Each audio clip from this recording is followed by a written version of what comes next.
about data science, where I'll be talking about data science, big data, um, what to expect, different key aspects, why it's called a sexy job, and why it's called a multidisciplinary field. So, in an overview, of the different things that I'll be discussing, that's it. So, without wasting much time, let me start off with data itself. Data. Data is all around us. Everything you see is data. And there's lots of data that is being collected and warehoused almost everywhere. Let's say web data, when you visit any blog or anything, e-commerce sites, when you are doing any e-commerce financial transactions, maybe in any retail shop or in any bank or anything, bank or credit transactions, I've talked about them. Online trading, let's say you're doing forex trading, you are doing crypto trading, you're doing trading of stocks, purchasing, and social networks. When you're interacting with these social network platforms, that is all data. Actually, by the time they made these presentations, they were saying that Google processes 20 PB of data per day. That is back in 2018, about 14 years ago. So you can imagine how much Alphabet processes as data today. Facebook by then, in 2014, had 60 terabytes of data logs a day, and that is 2014. So if you're to estimate by today, you would imagine how much data logs they have on a daily. eBay has 6.5 PB of data user and 50 terabytes per day by May 2009. Yet he's telling you that 1000 genomes of projects is 200 terabytes. In the United States, by the time they made this slide in 2014, 1 terabyte disk was $35. Here in Uganda, I think it's something like $40 to $50 today.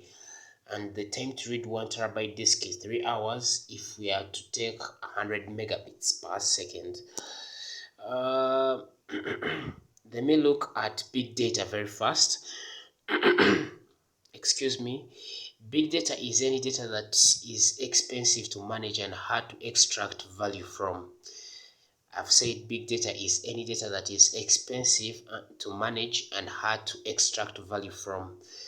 And this aligns with three major aspects, that is the volume, velocity of this data, and then the variety or complexity. With volume, we mean the size of this data, which is measured in bytes, bits, kilobytes, megabytes. Of course, kilobytes is the minimum for this case. Megabytes, gigabytes, TB, PP at most. Then velocity is the latency of data processing relative to growing demand for interactivity. What he's trying to say is the time taken to process this data before it's available to be interacted with. Sometimes this data is real time, as we're about to see, near real time. Sometimes this data comes in batches, or it's periodic, like every after some time it's processed, then it's ready for being interacted with. Then there are different varieties, let's say sources. It could be that you have your data and it's coming from different sources into one data warehouse, or it could be different formats of the data. Let's say you're having user data, you're having data about transactions and stuff, and it all makes one big data. And then the quality of this data, of, let's say you have data of how women's preferences towards cosmetics back in 2003, then back in 2010, then back in 2013, then now in 2023, and etc. That is the quality of the data. Then structure. This data takes on different structures. Sometimes it's relational, anything, as we are about to see. So this is a big data which is expensive to manage and hard to extract value from. If we are to proceed, I've been talking about data velocity as being real-time, near real-time, periodic, or batch. Real-time, it means that data, as soon as it's received or collected, it's ready to be collected because processing happens in real time. Sometimes it's near real time, as you'd see this live stream. I say something and you receive it in real time, but not in actual real time. There's a latency of just a very small time. Sometimes it's periodic, that this time this data is received, it's collected, then it's processed within certain time, then it's ready to be interacted with after that given time. That is what is there. Then moving on, there is data volume, which I told you is the size that ranges from kilobytes to PB. And the higher the size or the volume of the data, I think the longer it would take to process it. So it would take much resources to process 1 terabyte of data in real time, whereas it would be relatively possible to process 1 terabyte of data periodically or through batches. Yeah, that is data volume. Then we have variety, where we can have different varieties of data that binds together to become one big data. Let's say for this case they've given us marketing automation. Maybe you have CMS data, you have social tech data, then you have automated demand generation, mobile app. So this gives us just a variety, and they told us that it could be something like different sources of data that come up to bring up that variety and complexity. So when you the more the variety of data that we have, the longer it would take to process it into being available for demand for interactivity. Whereas when I take you back into the data velocity, it would it from the center of this graph to the as we go further, when you look at the batch of the data, it's quite slower in being available. Let me come again on that. When it comes to data velocity, the higher you go in this graph is the slower it takes for someone to receive the data to be interacted with. Let's look at batches. You need to wait for a new batch of data to be processed and then ready for interactivity. Unlike real time, where data is available to be processed in real time. That is big data. So data comes in different types, and one of the types that we have is a relational data.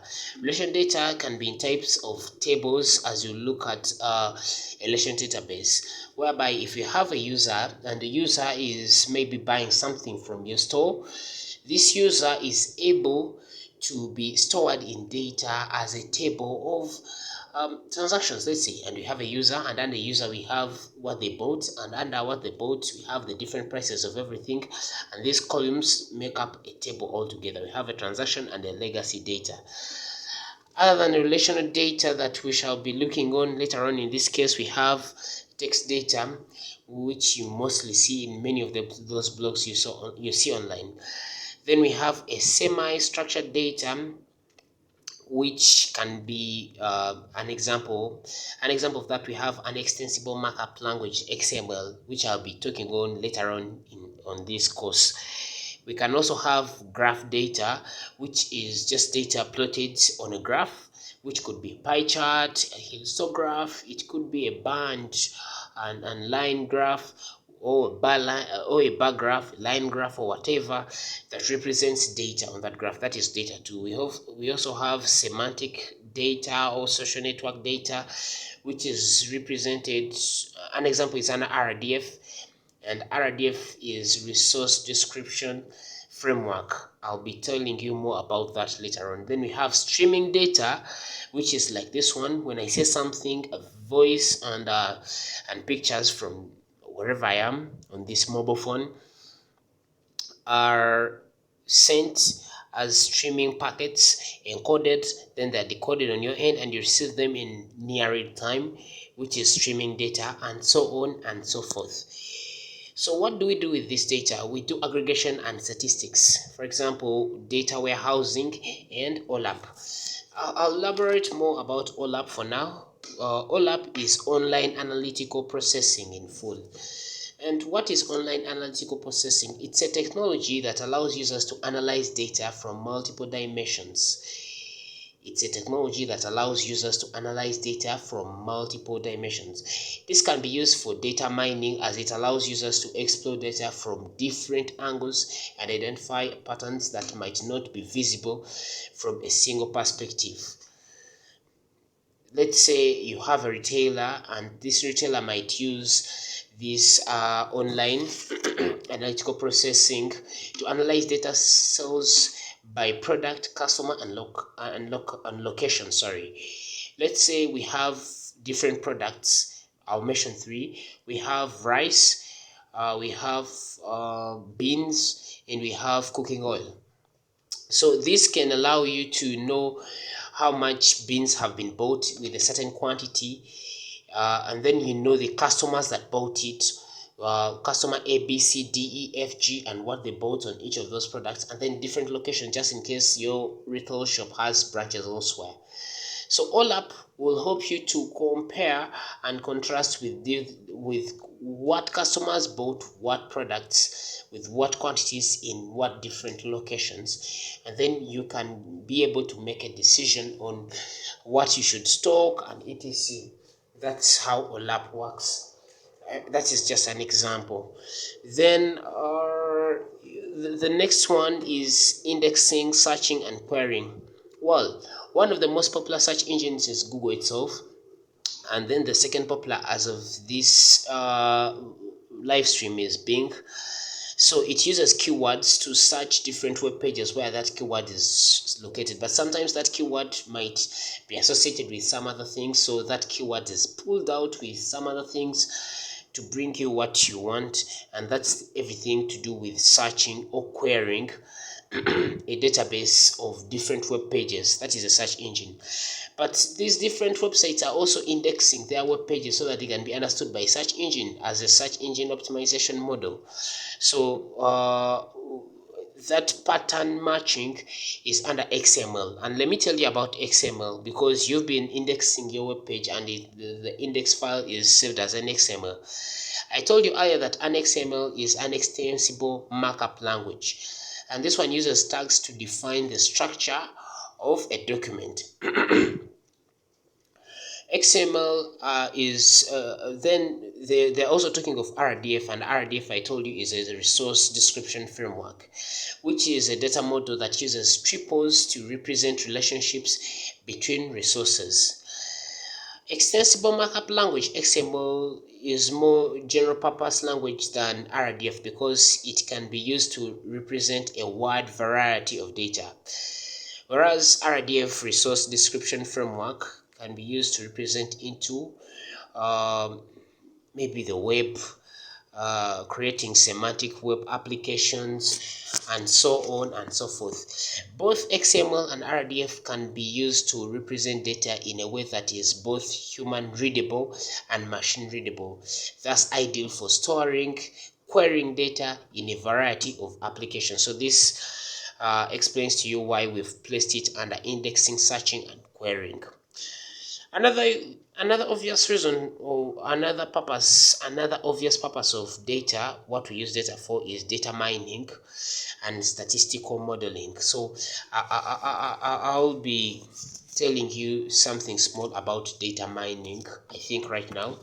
As it sounds, mining, it's the process of extracting patterns and trends from large amounts of data. You're given data by a certain company that has been collected from different sources. Let's say it's an application and it's been collecting from it has been collected by how people are using their mobile applications, maybe of a certain social media network. So you need to collect different patterns of, you see, when Barack is on YouTube, he interacts with courses to do with Python, so he could be interested in another course to do with data science, and those are the different patterns from large amounts of data, and that is data mining. Statistical modeling is not far different from statistical analysis, and this is the process of using data to make inferences about the population. We shall be talking more about that later on the course. So now that you've known big data so well, it would be that you can now understand data science, because big data is just a subsection of data science itself. Hal Varian, who was the Google chief economist back then, said that in his statement said that the sexy job in the next 10 years would be statisticians. McKinsey Global Institute back in 2011 said that the US will need 140 to 190 predictive analysts and 1.5 million managers or analysts by 2018. But you understand the coming of COVID-19, so this didn't turn up as the institute had predicted. But you'd notice that data science is becoming much of a trend. You'd see that new institutions are creating or repurposing institutions or faculties for data science, like in the New York University, Columbia University, Washington University, UCB. Here in Uganda, there's UTAMU, there is Makerere University, there is Chambo University. It's becoming a trend, if it hasn't already. And then they are creating new courses on different universities. But the question is, why did Hal Varian call it a sexy job being a statistician in the next 10 years? We shall find out when we push on with data science. So, what is data science? Data science is an area that manages, manipulates, extracts, and interprets knowledge from tremendous amounts of data. It manages, manipulates, extracts, and interprets knowledge from tremendous amounts of data. Data science is a multidisciplinary field of study with a goal to address the challenges of data science, of big data. So it's multidisciplinary. Quote that. I earlier said that why did Hal call it a sexy job being a statistician in the next 10 years? That is 2024 next year. And here they're saying that data science is a multidisciplinary field of study with a goal to address challenges of big data. Now, data science is not limited to big data alone. It applies to all data, whether it's big or small. So theories and techniques from many fields and disciplines are used to investigate, analyze, and analyze a large amount of data to help decision makers in many industries such as science, engineering, economics, politics, finance, and education. That's why they call it a multidisciplinary field. For example, when we apply in computer science, we are looking at pattern recognition, visualization, data warehousing, high performance computing, databases, artificial intelligence. When we look at mathematics, we are looking at mathematical modeling, and when we look at statistics, we're looking at statistical and stochastic modeling and probability. So in computer science, we're going to look at stuff like storing of data, retrieving it, processing large amounts of data. In statistics, we're going to be looking at collecting, analyzing, interpreting of this data. In mathematics, you're going to be looking at statistical analysis, machine learning. I'll be telling you more about that. Then we shall be looking at domain expertise, where we are going to be understanding data and interpreting the results of this data. So it's multidisciplinary. Hal called it a sexy job because he was thinking of Ghana's 2014 hype cycle. I think that was in 2008, and this one was released in 2014. Let's assume that for a moment. The Ghana's hype cycle is just a cycle, or it's just a graphical representation of the maturity, adoption, and acceptance of a particular technology or innovation. I repeat that. The Ghana's hype cycle is just a graphical representation of the maturity, adoption, and acceptance of any particular technology or innovation, and it's divided into 5 phases, as I'm going to show you here. The first phase often is the innovation trigger, and this is the first phase. Often in this phase, it's characterized by introduction of new technology or innovation. So it's just starting, and it's steep in nature. So if we to have a graph like this one, in the start we could have bioacoustic sensing, we could have virtual personal assistance or digital security, we could have connected homes, we could have brain-computer interface, we could have human augmentation, quantum computing, software-defined anything, volumetric and holographic displays, 3D 3D bioprinting systems, smart robots, affective computing, biochips, neurobusiness, prescriptive analysis, then data science is the switch point. That means they're innovating different technologies, and they're something new, and it's just something that is coming, and it's bringing something that would transcend the current technology or anything. So it's the initial stage. And when something is introduced, the second phase is now what we call the peak of inflated expectations. When we reach the peak of inflated expectations, people get excited and enthusiastic towards the new technology or innovation. The way you see people, they are so interested with the new GPT and the Bard by Google. So that excitement uh, is the second phase, where we could have things like smart advisors, autonomous vehicles, speech to speech translation, or anything to do Internet of Things, natural language question answering, wearable interfaces. Then we start sloping. We've reached a peak. That's why they call it the peak of inflated expectations. So we could have consumer 3D printing, cryptocurrencies, then complex event processing. It's when we switch to the next level. People have been excited in this phase. The next phase would be the trough of disillusionment. It's now when the graph starts to slope down. When the graph starts to slope down at the trough of disillusionment, it's characterized by the decline in interest and investment in the new technology. Now, apparently, many people are investing in GPT. Excuse me.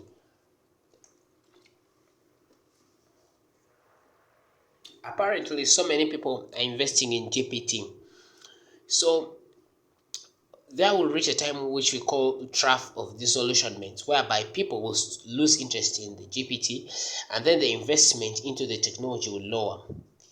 So this is a time where big data is a switch point. We could have in-memory database management systems, content analysis, hybrid cloud computing, gamification, augmented reality, machine-to-machine communication services, mobile health monitoring, cloud computing, NFC, then to the very bottom. And then we start with virtual reality to switch to something new, which is the next point, and the fourth one, which is the slope of enlightenment. Now, in this slope of enlightenment, people have lost interest and investment in the technology. So it gives a gradual increase in understanding and accepting that new technology or innovation, just gradually as a slow process. So in the slope of enlightenment, excitement is low, investment is low, but people are understanding the technology in detail, deeply, and I emphasize deeply. So this here we could have gesture control, in-memory analysis, activity streams, enterprise 3D printing, 3D scanners, as these scanners keep on changing, consumer telematics, and then that's why we switch to the peak of this graph according to Gartner, and that is the plateau of productivity. And then under the plateau of productivity, there is widespread adoption and use of that new technology and innovation. Almost everybody knows it because they have understanding and acceptance towards that. And in my own belief, I believe that if you were to be asked the bottlenecks or the weaknesses of this sexy figure, then it could be that there could be a breakpoint where these technologies deprecate, and then new technologies come and represent them to make a better version, or to simplify human activity or anything. So we say that data science is a multidisciplinary field. Why? Because it is a collection of different uh, fields or technologies, just to uh, different fields to make up one major field, which we call data science. It's not independent on its own. That's why we call it uh, multidisciplinary. If you look at data science right here in the middle, you'd see that you would need knowledge from statistics in data science. you'd need visualization, databases, and data processing. You'd need KDD, data mining, machine learning, artificial intelligence, neurocomputing, and pattern recognition. And all these all together form this circular form of domain knowledge, communication, presentation, inquisitiveness, problem solving, business analysis, and business strategy. So it's called multidisciplinary because it draws on knowledge and skills of a variety of disciplines. Say statistics, collecting, analyzing, interpreting data, as I told you earlier. Computer science, storing, retrieving, processing large amounts of data. Mathematics, statistical analysis, and machine learning. Domain expertise, understanding the data and interpreting it. Actually, I've said a term there, machine learning, and you would wonder what machine learning is, and I think it's here. Machine learning is Machine learning is a subsidiary of artificial intelligence. It's a subsidiary of artificial intelligence, and it's a process of developing algorithms that can learn from data and improve their performance. That we can build algorithms on any social media network that can learn the way you interact with that application. Then it create patterns, and then it can improve your performance. It can help the company in advertising to a target audience that is actually needed, and etc.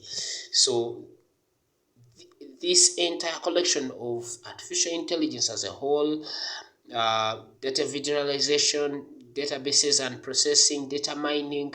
I talked of data mining earlier as a process of extracting patterns and trends from large amounts of data.